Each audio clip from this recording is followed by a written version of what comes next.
จ็บกระท้องอะไรบ่เจ็บมาแปะมือเสือต่อทุกบ้านนี่ก็จะเป็นอื่นมาแต่หน้าสิ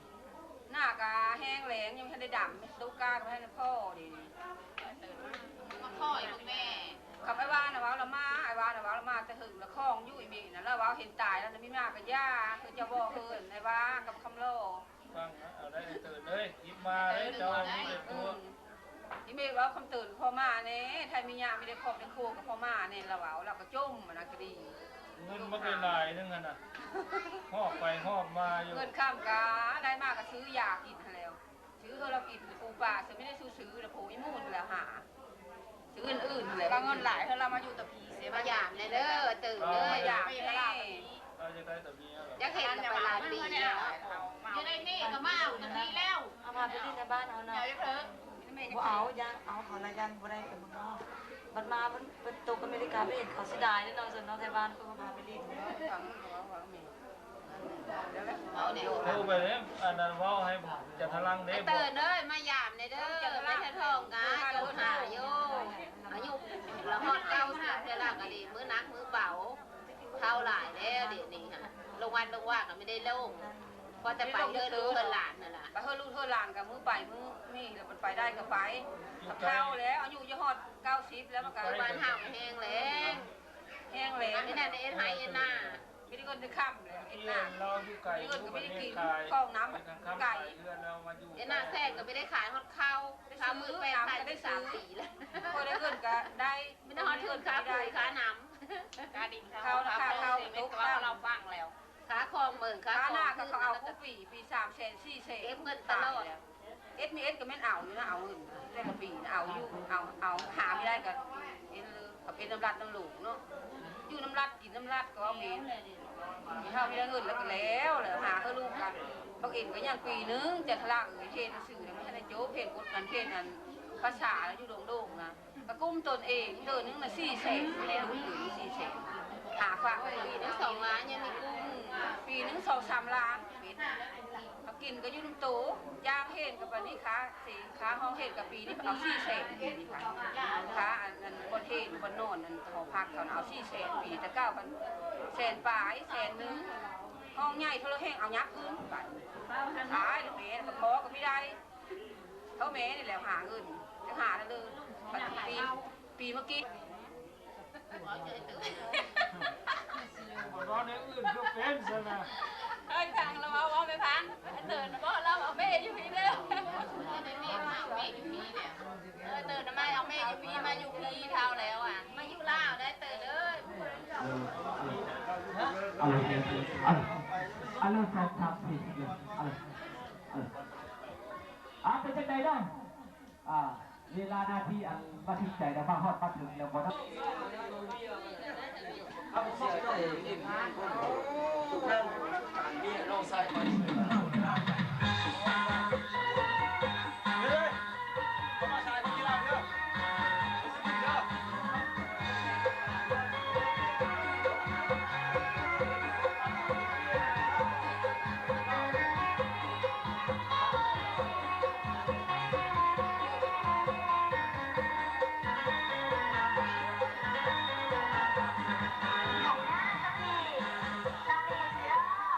Ghiền Mì Gõ để không bỏ lỡ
หลังจากนั้น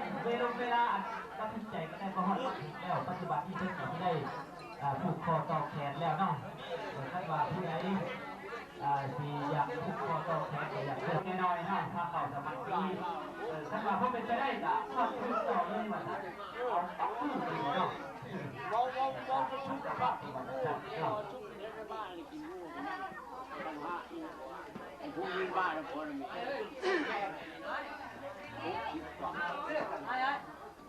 ียันเลยดีกว่าลูกพื้นบ้านเท่านี้กันเชียงดาว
6 โลน